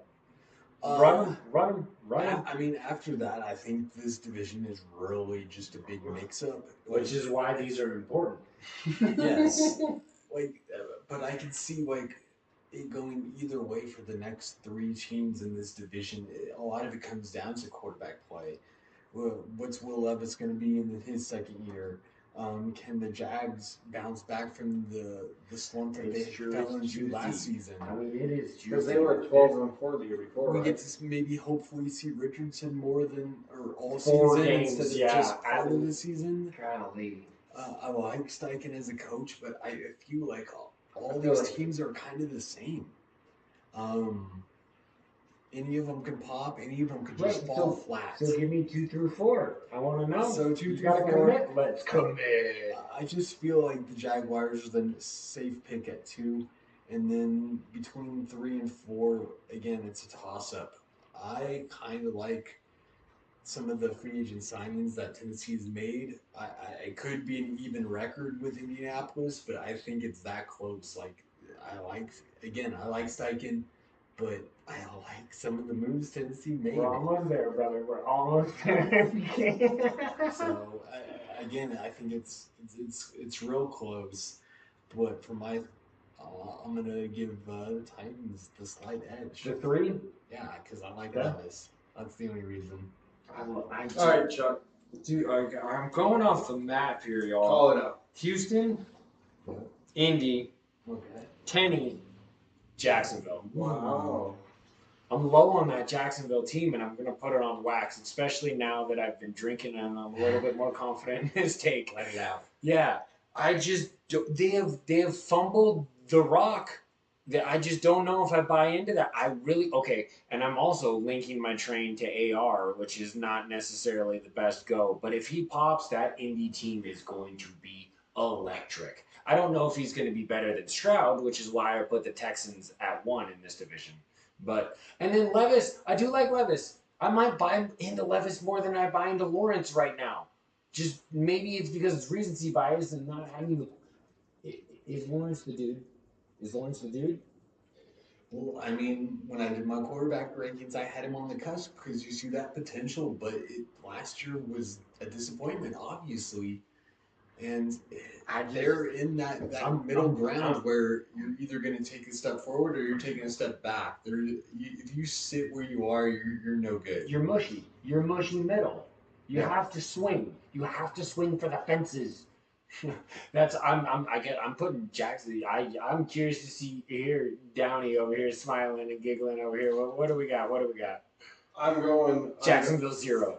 I'm going with Jacksonville at 1. Oh my lord. Texans at 2. We'll see. Everybody's got more tape now. We'll see what they do. Yeah. Colts easily at 3, and the Titans sitting at a lonely 4, and it's not close. You don't think it's close? You have no faith in Levis? I don't think the offensive line's very good. The receivers are good. We'll get to the running backs. I don't think they're very good. Their offensive line is young. I think their offensive line's very spotty. Dude, Pollard's not a terrible back, and Spears isn't either. You think Spears is okay. Spears and Pollard? You think Yeah. Pollard is terrible? Pollard's done. Dude, let's get it. Come on, let me hear this one. Done? Yeah. Done? What did you do last year? Dude. 0. Yeah, he did. No, he No, had a 0. couple of fucking pops. It wasn't Like pops is like elbow. So, because Done. He's definitely So the lowest. Done? You just think as so? the halfbacks going I back know to division. because homeboy is always about run the running backs into the ground and then ditch him. He's- So did you think he got ran into the ground and now he's done? Yep. I don't think he has a very good year. I think Tyler Spears is pretty good, but I think they're. I think this year is going to prove you wrong. could be all right. Exactly. Nah. Okay. Conviction. Yeah. I appreciate it. We'll start with the Texans since you guys both picked them to, which I probably should have put them there too. I could change it. They're the flip flop that you don't mind. Like you could see it happen. Starting quarterback, obviously, C.J. Stroud. Backups, so are interesting with David Mills and Case Keenum. Running back. Both great backups, honestly. Probably a game or two. Exactly. That's what a backup should be. Yeah. Running back wise, you have Joe Mixon and Damian Pierce.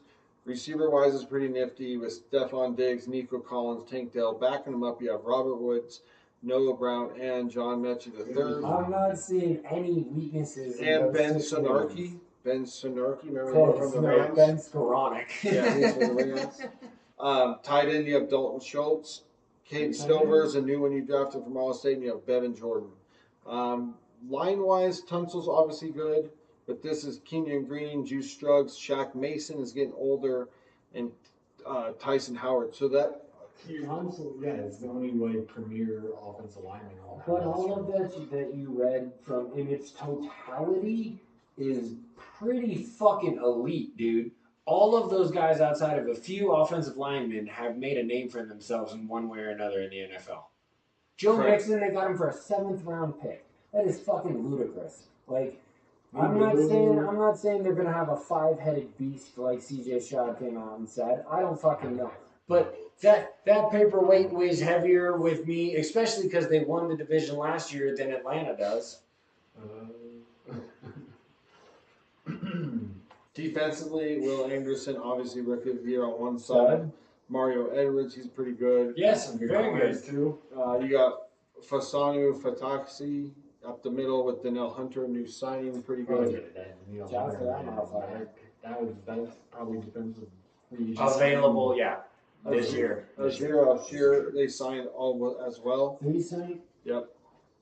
Christian He's Harris. the sideline to sideline. And Henry Tutua out of Alabama, right? Yeah. Oh, yeah.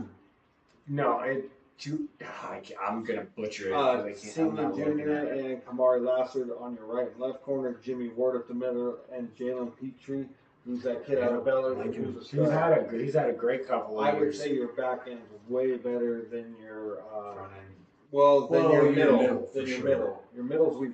Yeah, adding Danielle Hunter to the front end actually is a huge boost to that. Right, agreed. No, which is why, okay, look, if your front and your back are as solid as they are, you'll suffer a little in the middle. I'm not shitting on linebackers as Bobby Wagner is one of the greatest things on earth, and it pisses me off that he's in the Commander's uniform. But, like, when you have a solid MLB, you can fucking run a defense. And you think with Raheem Morris, the middle is still going to be good coached up, for sure. Coached up, no doubt. Like, but we're not talking about Atlanta. Raheem Morris is in Atlanta. I'm sorry.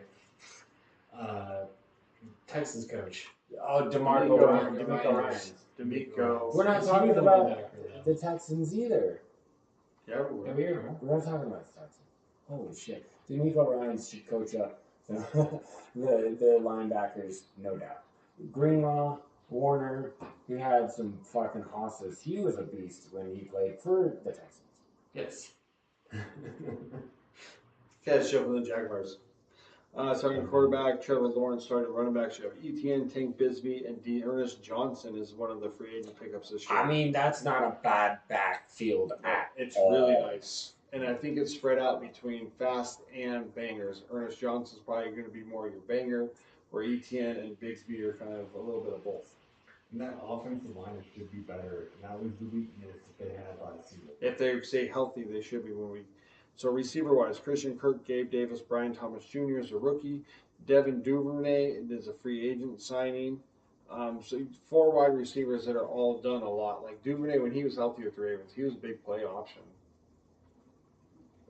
He had some good fantasy numbers when he was healthy. He had like 3 weeks where he was elite. But it's a nice core. No, I mean, he could pop. Evan Ingram is your tight end. Luke Farrell and Brendan Strange. Feeding Ingram. And Brendan Strange, your new kid, so he probably ends up jumping. I think Lawrence is his best version is when he plays off of his tight end. Like, at least in the NFL. In college, he could his wide receivers were bonkers, so he could throw it all over the yard. But his best version has been with Etienne healthy and a good Ingram. And an offensive Kirk, don't get me wrong. Zay Jones. Those are all levels. Yeah, Zay Jones has played well. Brian Thomas Jr. is the X. If he goes off like a not like you're like Justin on the Jags that I had not like Justin Jefferson, but he could be not like put up numbers in that range. He could be one of those rookie wide receivers that pops. You're that high on him? Puka just reset the record as a rookie. Both of them, catches and yards. I'm saying he could be one of those. Wow. That's some love, Downey. And this offensive line should be stacked. Okay. Cam Robinson was hurt most of the year last year. He needs to be better, though. Even when he's healthy, he's been... Ezra Cleveland, Mitch Morris, who shores up that middle, Brandon Sharif, who they got. That's a great signing. And Tom Harris. Mitch Morris, that bring over from Buffalo, getting that in free agency is bigger than your center guard should be elite. With Cleveland, Morris, and Scherf should be absolutely elite. Etienne goes off, that should lead it's about whether the offense line stays healthy. Wasn't Robinson suspended and then got hurt? Yes. That is what happened. Because he wanted a new contract, then he got suspended. Then he came back and he got hurt. Yeah. Yes, that's what happened to Cam Robinson. And Anton Harrison's the rookie out of Oklahoma last year. Was that? Yes, that's right. That other tackle that they were like they drafted him too high. So do you think he's gonna step? You got it depends. You're just saying it matters. Yeah, if he does, that offensive line should be stacked. The team offensively, if you go up and down the roster, so I picked them 4th. So far, these aren't the hard rankings yet. So 4-3 defense. You have Josh Allen, who's a stud. Josh Hines Allen. Josh Hines Allen, thank you. He's a star. That's what he wants, sir. You be respect. I'm not talking shit to Josh Hines Allen. Devin Hamilton, Anik Armstead, and Trayvon Walker up front, which should be formidable along. I mean, shit, dude. That they should be able to be a 30-40 sack line right there with just those guys. Along with Devin Lloyd up the middle, my guy Chad Mumm out of Wyoming, and Forsay Akunu in the middle, so not bad, but I think this is where you get a little bit sketchy. They have Ronald Derby listed at the right and left corner, so unless they have like him cloned, I'm not really sure there. What? He can play anywhere. He can play both. The man does what we need, which is an error. And they have Darnell Savage at 2 different positions, so Savage is a Savage, but nobody can play 2 positions at once. But yeah, I don't really know what's going on. Okay, well, get your depth chart right. Yeah, so it's kind of weird. Maybe it's just ESPN. Yeah, I don't know what's going on there. I didn't make the depth chart, so. Dude, overall, though, that sounds like a pretty legit roster. Yeah. It's okay. So is Trayvon Walker taking the steps here? Right? If he does, if him and Josh Allen. We know Allen's a fucking absolute beast. Stud. You got a Meek who's getting older, but can still do some stuff on the right amount of reps. So then you're like a Devin Lloyd, older. You got to hope that Chad Mumm steps up. He's younger. He's last year or 2 years ago. He's last year. 2 years ago as a kid from the Bengals. Okay. And then obviously something's fucked up because they have multiple people on the back end. But I think that's where they got burned last year. I think their front seven's okay. I think that back end struggles. That's where they got burnt. And in that division, it's funny because you have big dudes. Well, you just have these really weird, like, they won't do anything forever, and then they'll have these fucking crazy game-breaking plays where they'll throw for like 90 yards. Like, the AFC South is so strange in that they are the most boom or bust division from top to bottom. I think the next team we go through has the best receiving core in the South. Oh. Hands down. Titans? Anthony Richardson at quarterback, Joe Flacco was a backup. Running back wise, you have Jonathan Taylor, Trey Simeon, Tyler Goodson. So Trey Sermon, he's from Oklahoma. Niners drafted him, he didn't work out. Right, that's what I thought. So running back room, not great. Well, behind Taylor. Yeah, Well, Taylor's goal as long as he's healthy. But you got nobody. I was waiting to see like some other people. Dumb got it. Here's the receivers. Got it. Michael Pittman Jr., Josh Downs, Daniel Mitchell, Downs is hurt currently, which is unfortunate. Alex Pierce, and Anthony Gould. Okay. DJ Montgomery. Dude, I love Anthony Gould coming out this year. Alex Pierce and Michael Pittman are downhill threats. It's about, if A.D. Mitchell is healthy, you've added a whole nother one. Josh Downs. I mean, your receiving core is young. You're looking at least 3 to 4 potential elite, like 800 to 1,200 guys. Plus, they have Mo Allen Cox, who they have listed as their second tight end, along with Kyle Granderson, who's their first tight end. Mo Allen Cox is still doing it? He's got to be like 39, 40. Probably. So tight end wise, you're like so. Offensive line though, Bernard Rainian, Quentin Nelson, who's a stud, Ryan Kelly's a stud, Will Fries and Braden Smith. But you're getting old in those two, and the rest really their best guys are aging, and they don't have the replacements. It is. It's not. And then with Anthony Richardson, he's got to stay healthy. And that's what it comes down to is really and run the football. Both of them. JT's got to stay healthy. But we just schmed on the offensive line. We just said schmed on the offensive line. Even close. Right. So we're going to ask a little bit more out of Taylor and Richardson. Right? Right now, if I were ranking it, they are easily the third offense line that we've gone over in this division. Teams. Sure. Easily. Yeah. Not even, and not like they're even sniffing second. No. Because even the Texans or the Jaguars were offensively line sound for sure. Defensively, you got Quiddy Pape, Young, Leatu, Young. Dude, if they could play if they play off of each other very well, Well, they're on the same side. It has They're gonna figure out a way for packages. There's no way you draft that. You don't draft. Yeah, exactly. You don't draft Leatu and not get him on. The Forest Bucks up the middle. You got my. Listen to the first 3 of those names down. You got my guy Double A out of Northwestern. Yeah, it's true. We're not gonna try to pronounce his name. Grover Street on the. Grover Stewart and then Tyquan Lewis. Linebacker wise, EJ Speed, Zaire Franklin. That front four is fucking moving though. Yes. Holy shit! You can have one of the best D lines for sure in that conference. The back end though with Juju Brents out of K-State, who I love. Julian Blackman is strong safety, who's pretty good. Nick Cross, free safety, and then right corner Jalen Jones, and then your nickels Kelly Moore. So a whole lot of nobodies, if we're being honest. I can't really reference a whole lot. I like Julian Blackman. Okay. Juju Brents, he's improving. It's your free safety Cross and Jalen Jones. But you're still talking 2 out of 4 really high with a potential for 3 out of 4.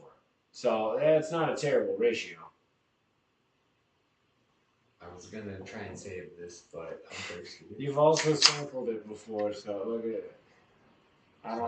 You don't have to be sorry for nothing. We're a beer / cider / sour / anything. We like alcohol on this pod. What's the one alcohol you don't drink? Ready, go. Gin. Or tequila, right? I know because I drink margaritas. Ah, that is right. Okay, you don't drink G&Ts? No. Trev, go. One alcohol you don't drink. Not never. Not never. Look, I still got alcohol left, so I can cheers. I appreciate that. What's your favorite drink? The next one. Cheers to you. Cheers before the Titans. Cheers. Oh, No, it was clanky drinky. Don't see the hazy strawberry cider. This is unique. This is delicious. I do like that. So for the Titans roster, start off with your starting quarterback as Will Levis. Mason Rudolph's a backup. Malik Willis is also there. Running back wise, you have Tony Pollard, Tyler. Isn't it Titus crazy Spears. to think that, like, can we just Malik Willis was supposed to be potentially a first-round quarterback when he That was his that draft. class. There was a bunch of mock drafts that had him like top 20 And that's that playing year. itself out. Yep. And he went like 72, and the NFL proved it right. Anyway, sorry. Receiver wise, you are strong. Calvin Ridley, DeAndre Hopkins. He and has Tyler hurt himself, right? He's out for a little bit. So probably filling on D-Hop's side would be Traylon Burks. But Sure. still, with Ridley, they got Burks and what's Boyd. Tyler They got Boyd. Boyd from Cincinnati. That's Dude, still a and- great receiver. So if Hopkins is healthy, get the fuck out Yeah. of here. Levis has got a strong arm. You know he's gonna go. Well, look what him and Hopkins did at the end of the year last year. They had such a good connection. Who is the new coach in Tennessee? I'm sorry. Can we? Callahan. Callahan. That's right. With his daddy running the fucking defense. Offensive right? line. Offense. Callahan's Offensive been line. great coaches in the league. Yep. Okay. You I remember that it wasn't Vrabel, but I couldn't remember who it was. Yeah. tight end wise, you're so. I'm not even gonna pronounce the first guy's name. That way I'm getting it. And then Josh Weil, Cheese and Gazuan Okinawa. No way I'm getting that. Yeah, bro. So we got a. Nailed it. All right, here we go now. Tight end. Chizume. Okawanu. I didn't say your last name. Okawanu. So, and then offensive line, you're super young. You have J.C. Latham, rookie.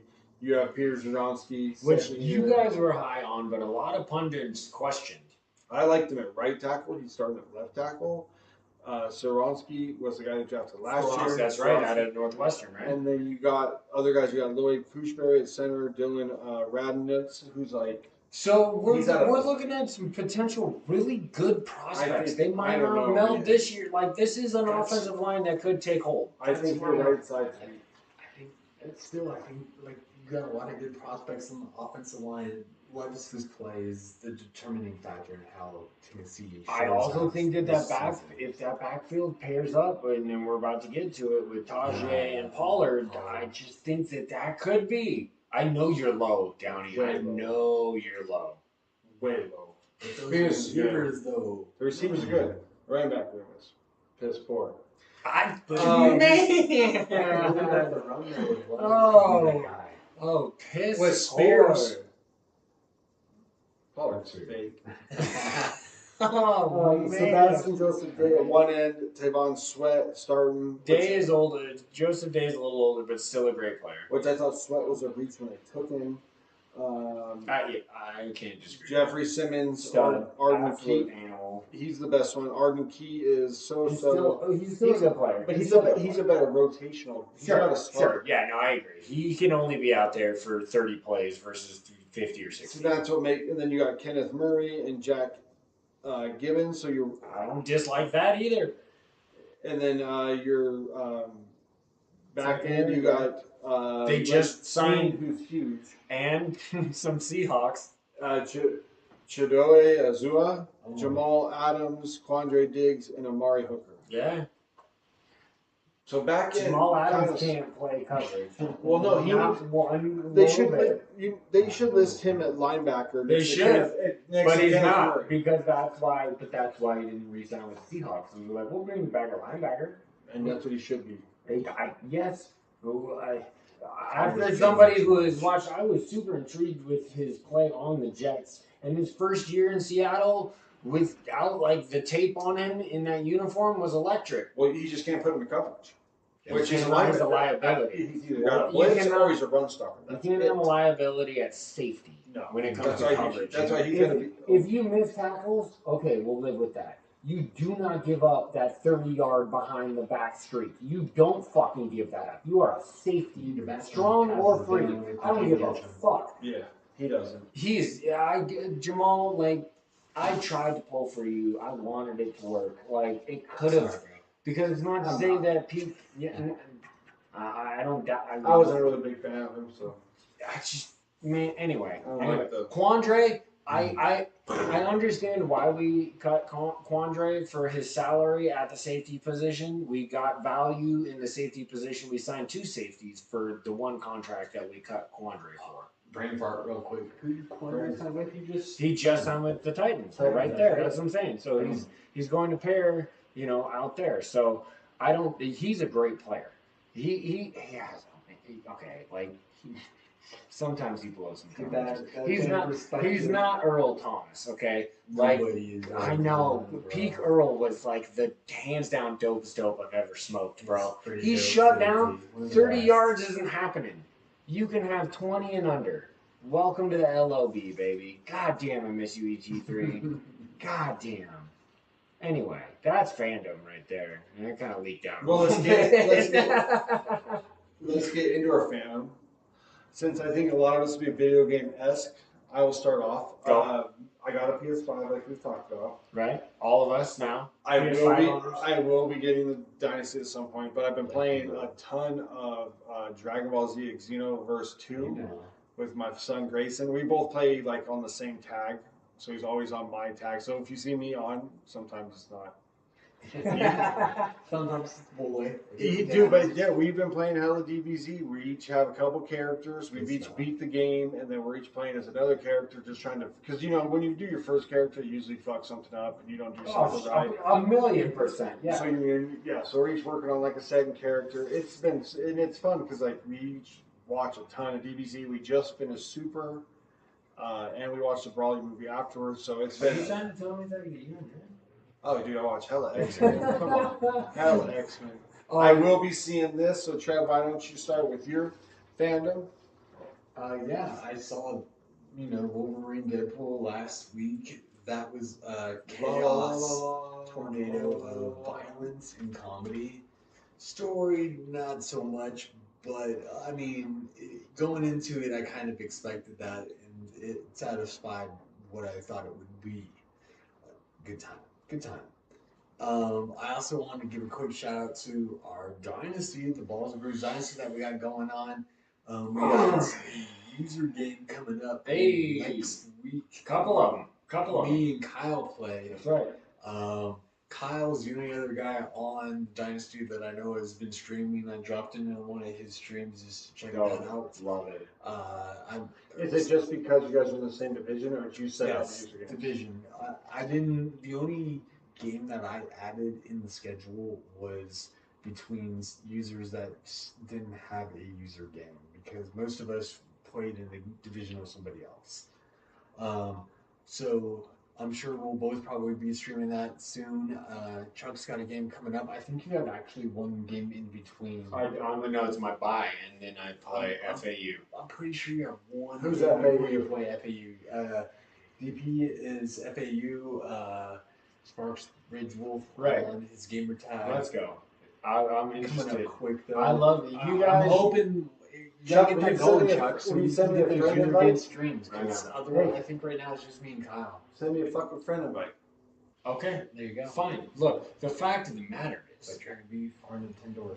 FAU. That was the. I was a little bummed when I found out. Yeah, that was the one that I wanted to pull because I built that franchise up in several iterations of that game. And Florida, look, if you know anything about college football, get in the pipelines in Florida, Texas. Those are the Cali. Or Those just are the biggest three. Or just Ohio Or just is learn how to recruit. Ohio's good. Jersey's good. Georgia's good. When you join and you look at the layout of the game, you can choose an arc, and I chose recruiter as my arc because it is absolutely imperative. I can Motivator here, bro. Did you? Is that what you chose? That's what I chose. Attaboy. We'll see how it goes. Oh, well, It's all like experimental. It's first season. I'm way more a recruiter than a. Dude, There's a strategist is like the other big one. yeah. And you get different bonuses for each. They like, give skill different set. like awareness or like cover like. What kind of But bonuses recruiters, you give can players? you can get guys quicker. It depends on what where you've been. And I'm a recruiter. I'm about it. Are you going against any users in recruiting? Because I only I have have two not yet. players. I've and not one yet. player I think I'm going against Andy with. Right, correct. Nobody else. Yeah, no, yeah. I'm all in Texas, so like You got nobody on well yet? because I'm like mid Texas. Hey, Hey, dog, hey. Hey, dog. I forgot something. I think it's Well, big. now bring it back. Bring it back now, Huge y'all. topic. Okay. Huge. What do you guys? And it should have been in the college football section. What do you guys think of all the smoke with Colorado, the guns, all that stuff in the locker room, and then What kind of happened? Wait, what? they've talked about how there's hella bullying in the locker room. Like there's betting all the time, dudes rolling with guns. Like, what do you guys didn't see that report? No.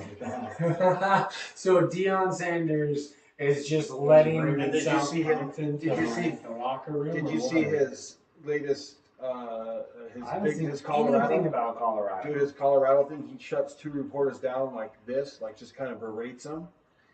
Don't even talk to me. Don't even ask me this question. You don't like me. You don't like this program. Doesn't even let him ask the question. Dude, I don't know what's going on there. I don't really love it. I think it's. I know what's I going haven't on. seen that, but this is a big year for Colorado. You Yeah, got all that attention last season. You're in a new conference this season. You have a chance to compete for that conference. Look up hypothetically. Colorado press conference and look up Colorado news. Check it out. Try to read the. Sure, but that Big 12 still has more teams way in front of Colorado. Dude, Like, I K-State- understand that it's K-State supposed to was be a pretty big deal for them, but it's just. I think the Big 12 is kind of wide open. No, they could be one of those teams. I just no. I don't Sorry. like it. I don't like it. Sorry to I don't cut you like off, Charlie. In your fan of. it. No. You were just reeling it back in a little bit. We're getting a little too specific. Anyway, NCAA, EA, you did 80% right. There's a lot. There's some bugs. There's some really like the jukes and the tackling and the angles that computers take. There's some things that do need to be fixed. Overall, it's a pretty fucking solid game. Like, oh, you just look like you had something you want to interject. No, I gotta wait till you're done. Look, you guys, get down in the comments below. Blow this shit up. Let Zach know. Get the dynasty. Get the dynasty. DBZ's great and all. The dynasty's better. We I forgot. love Grayson too. I do. I don't want to poo-poo that. I love father son time. We forgot Trev's pick since he was out last week. So Oh. Trev, Little extra double back. Throw me your AFC first, and then we'll go NFC for you. what's your AFC North for right now? Yeah, Preliminary. preliminary picks. I like Baltimore. I think they have the best roster on paper. Cincinnati, I love Joe Burrow. I hope he stays healthy. I think their roster isn't quite as good, so I have them coming up second.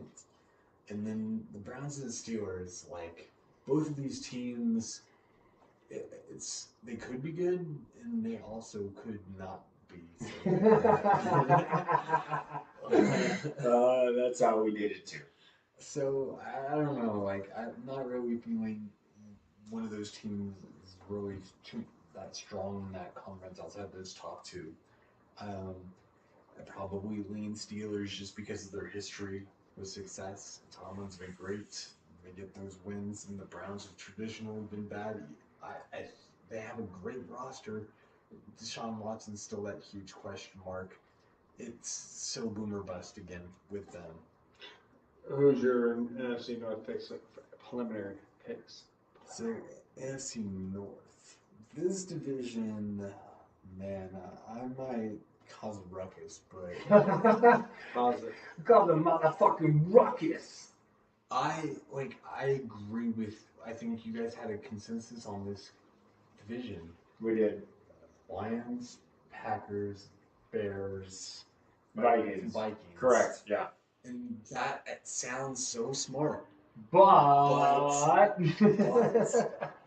I believe Caleb Williams is that man. He gonna lick the And dad I booty, think son. we're thinking that, it could be slow to start. I'm expecting more. I know a lot of other people are too. But I see him as the best quarterback in this division. We talked And about I'm that too, taking yeah. the Bears number one in this conference because I think they Division. have the players Division. around him. Yes, division to make the Bears defense are gonna, should be the best Bears are in gonna that win. division. The Bears are gonna win the NFC North. Yes. Okay. Who's your 2, 3, 4? I got the Lions. I want to put the Lions at one. They probably should be at one. That team is probably the best rounded. yeah, they are. And Are it's you going Packers at 2 or are you going to yeah, go the Packers No, gotta be no, at I do- 3. I do- The no, Packers gotta be at 3. No, The Vikings are at 3. No, I go Oh. Vikings. And the Bears are my only The Bears big are the pick. first in the NFC. Write that down. Write Underline it it. down.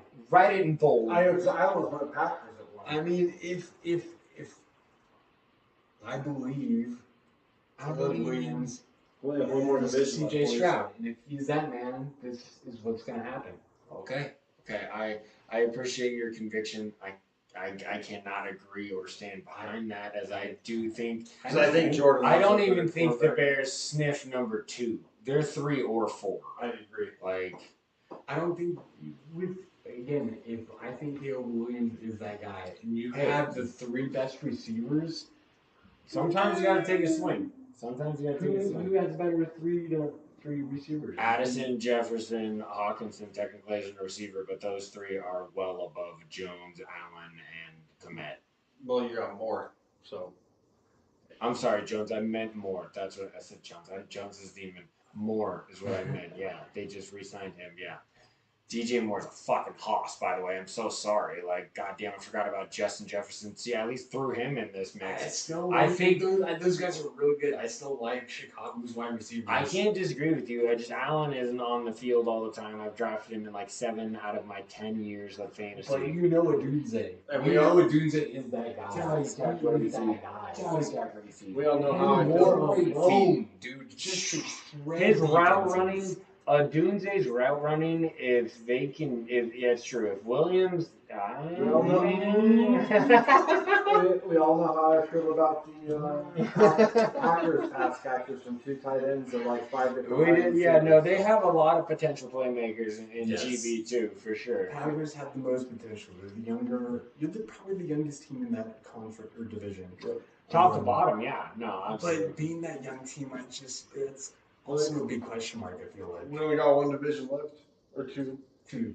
Well, yeah, 2 One- divisions, one side. one, yeah, let's go West, baby. West Oh, Coast to man. West Coast. West Coast, this is West Coast. Thanks for listening to us. Check us out, Buzzsprout, Spotify. We'll be on YouTube's, X, Instagram for, okay, like you guys drank 4. I had 3 gamers. Zach said I was I had slacking. some I was pre-gamers. slacking. Everybody has 3 gamers. I didn't have a pregame. I was out in the car. Zach didn't have listening no to pregame. Harry Potter. Responsible. I appreciate that. Zach's also going to be responsible on his way home. So Yes. check us out. Come back for Pod 63 as well. We'll see you soon. Peace.